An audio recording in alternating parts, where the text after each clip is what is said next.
So welcome to the Secure Dynamics TechCast. With me, I have today Liam McLean. I'm going to read out your your list of things you're associated with. But right now, you're head of biz dev and marketing at Cyber Future Foundation. You're a cybersecurity startup advisor, GTM strategy, MCLA founder, CRM Women in Channel 2020. And this is the best part. I'm going to start off with this. Your MO is connecting people. So I know we just chatted briefly about this before we hit record. This is my MO as well. So talk a little bit about how did you stumble upon this MO and what is it about this that gives you that adrenaline rush? I'm sure I get it, so I'm curious to hear about yours. Sure. No, and thanks, Ashwin, for having me on today. This is a lot of fun. I love anytime I get the chance to talk to you. So I noticed this, well, I'm a relationship-based person. I think even growing up, with two parents in a household, a little bit of a dichotomy, right? We had my mom, who's 100% Italian and all about family, love, giving, super empathetic. My dad, Danish and Irish, a little bit of the stubborn mule, right, etc. And more of the, tough love, toughen up. You're going to learn to change your car tire, on the side of a road when you get your driver's license because you need to know how to defend yourself and survive. But I always just oriented towards connecting with people and bridging people together where I saw very similarities, right? Thinking about my friends, family, colleagues, the business world, people I have to work with is where I see synergies that they can work together to collaborate. I want to introduce people. And I've had a lot of people make introductions for me in similar ways. And I love doing that. There's nothing more I love seeing come together is an introduction that can be made to last, lifetime, or really collaborate on some initiatives that can make things better in our world that we live in cybersecurity. Yeah, no, it's so true and so resonant. So thank you for doing that. I know, especially now more than ever, I think having somebody like you connect people up is given that we're not physically meeting as often as we used to, right? So switching gears again, this is something that you and I both have gone through, which is being on the cybersecurity vendor side for a long time, seeing how they market, how they connect with customers, and then taking a step, I'd say, sideways, right? You're still connected to that market, but you're not in that market. Likewise with me. What are some of the aha moments for you that you look back and said, man, like I used to do that thing, but maybe that's not what I should have done? Conversely, glad to see that actually worked, right? So again, some pluses and minuses of what you're seeing now that you're on a different place, if you will. Yes, of course. Well, I think the biggest one was, oh, dare I go here? Yes, selling, right? The art of sales and connecting with the decision makers and CISOs. Being on the vendor side, it was all about, it was marketing and sales. So it was, closing the deals, booking the meetings, so much of that. But, back to people, right? We are all people at the end of the day, despite the titles and despite the roles that we have at companies, decision maker or not. So people want to be treated like people.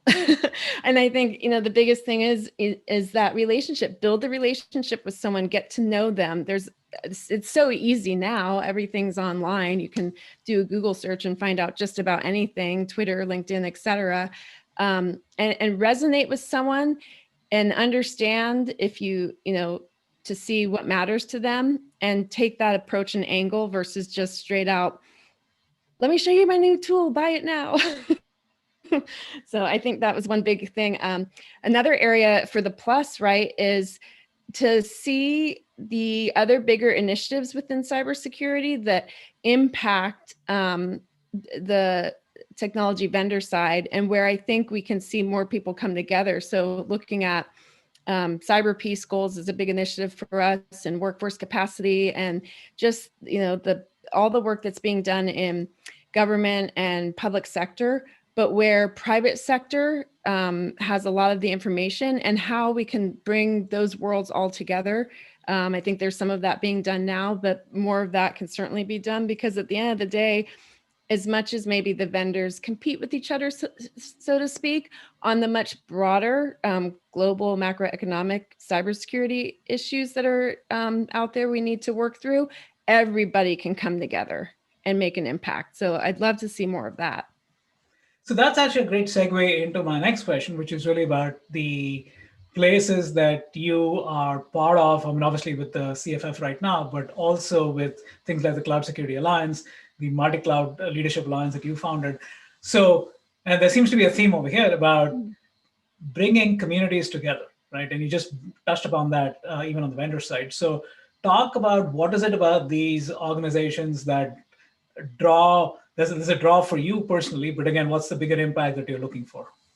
Sure. Well, a lot of it's the education I think that I get personally from the communities is, learning different things, different policies, different initiatives that are going on that do all tie into the bigger picture. And being part of being able to go to those communities and to the members to just, tap for advice, share best practices, learn from, there's a lot of that. Just how do we learn from each other more? How can we establish those tighter relationships and do that through those communities?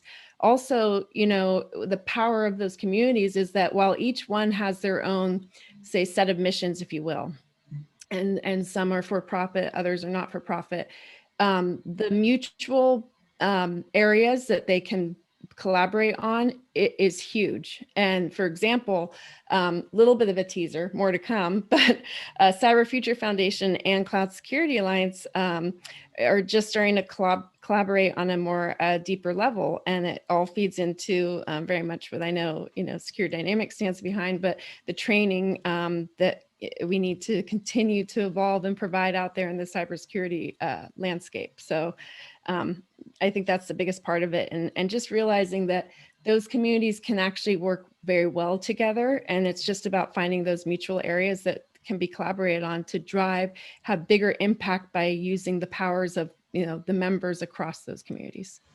So one last question, and you touched upon this briefly, right? Which is the ability to engage and build networks, but also cybersecurity training. So given that we're in this virtual digital only universe for the foreseeable future, right?